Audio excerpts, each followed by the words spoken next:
High বন্ধুরা, আমি আবার প্রতিদিনের মতন আবার রান্না নিয়ে চলে এলাম, তোমাদের সামনে হাজির হলাম। তো আমি এখানে ফ্রাই প্যান বসিয়ে দিয়েছি। তো এর মধ্যে আমি কিছুটা সর্ষে ফোড়ন আর 5 ফোড়ন দিয়ে দিলাম।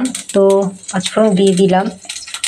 তো আমার আর এই দুটো মানে সবুজ শুকনো লঙ্কা দিয়েছি, শুকিয়ে গেছে লঙ্কাটা, সেই লঙ্কা দুটো দিয়ে দিয়েছি। তো এছাড়া আমি দেবো এখানে এই যে তেজপাতা আর এমনি কাশ্মীরি লঙ্কা, শুকনো লঙ্কা রেখেছি, সেটা দেব।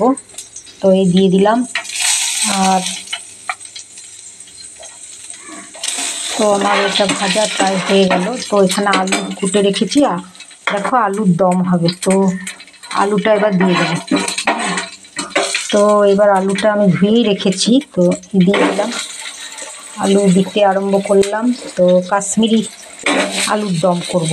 তো সেখানে মানে আলুগুলো আগে কষে নিই, তারপর মশলা দেওয়ার পালা চলবে।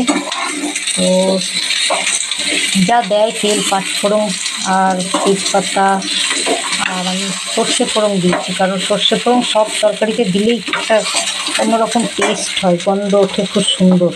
কারণ সর্ষের ফোড়নের গন্ধটা দারুণ সুন্দর লাগে। আর বিশেষ করে কাশ্মীরি আলুর দম, সেটাতে যদি দেওয়া হয় তাহলে ওই সাউথ ইন্ডিয়ান যে তরকারি হয় না, সেরকম মানে ইয়েটা চলে আসবে, সেরকম টেস্টটা চলে আসবে। কারি পাতা বা সর্ষে ফোড়ন দেওয়া যে সাউথ ইন্ডিয়ান তরকারিগুলো হয় টক জাতীয়, সেই টেস্টটা আসবে। তো আমি সেই রকমই আলুর দমটা করবো, যাতে রুটি এবং ভাত, পরোটা সবেতেই খাওয়া যায়। তো আলুটা আমার কষা হোক, ততক্ষণ ধরে আমি তেলে একটু ভালো করে ফ্রাই করে নেব। তো তারপর এই যে আমি এখানে আদা লঙ্কা কুচি করে রেখেছি, কাঁচা লঙ্কা, এই যে আদা, আর এই যে এর মধ্যে কাঁচা লঙ্কাও আছে, এই যে কাঁচা লঙ্কা লাল লাল হয়ে গেছে সেটা। আর এখানে আমি হলুদ দিয়ে নিয়েছি, তো এটাও এই আলুর সঙ্গে দিয়ে দেবো, যাতে ভাজা হতে থাকে, কষা হয়। তো এই যে দিয়ে দিলাম। আর সম্পূর্ণটাই দিয়ে দিলাম। আর আমি এতে করবো, এই তোমার এই জিরে গুঁড়োটা তোমার এর মধ্যে বাটির মধ্যে গুলে নেব। তো এটা গুলে রাখি, তারপর আসছি আবার কিছুক্ষণ পর। এটা গোলা এবং নুন চিনি সব রেডি করে রেখেছি, পরিমাণ মতন দিতে হবে। ততক্ষণ আলুটা কষা হোক।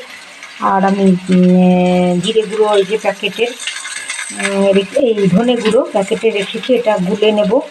তো গুলে নিই, ততক্ষণ এখানে দেখো জিরে গুঁড়ো, এই ধনে গুঁড়ো আর নুন আর চিনি নিয়ে নিয়েছি।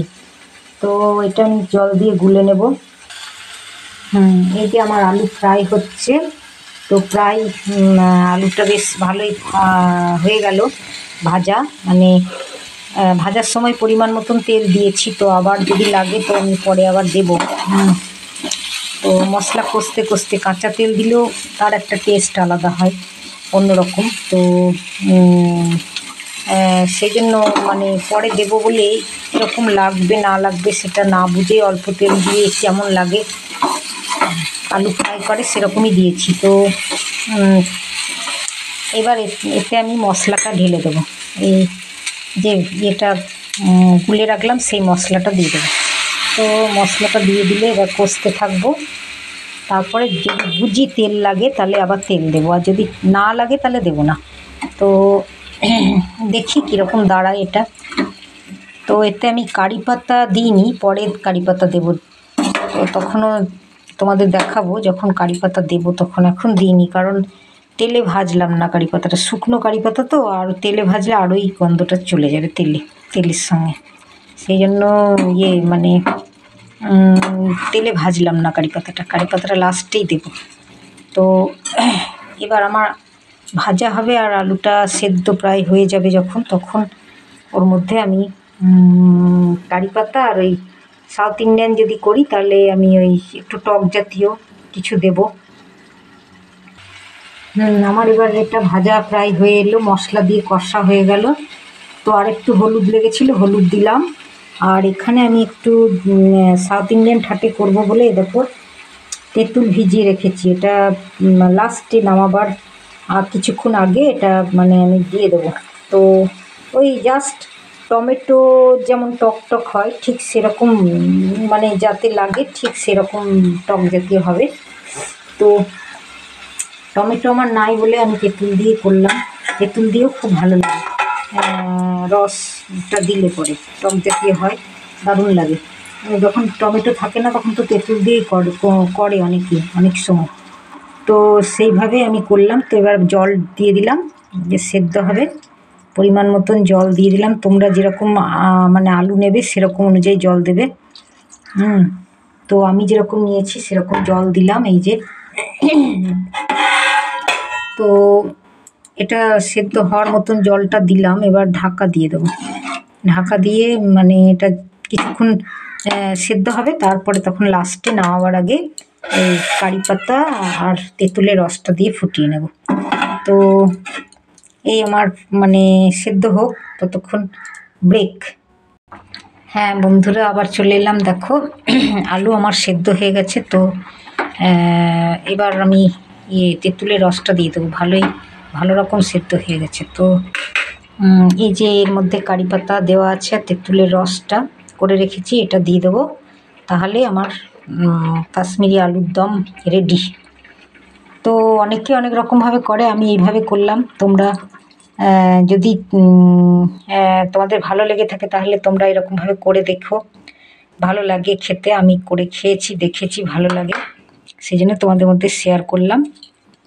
তো তোমাদের যদি ভালো লেগে থাকে তাহলে তোমরা এরকমভাবে করে খেয়ে দেখো। ঠিক আছে, বাই বাই, আসছি আবার পরের ভিডিওতে দেখা হবে। তো আমার এটা একটু ফুটে যাবে, তাহলে আমার এটা কমপ্লিট হয়ে যাবে।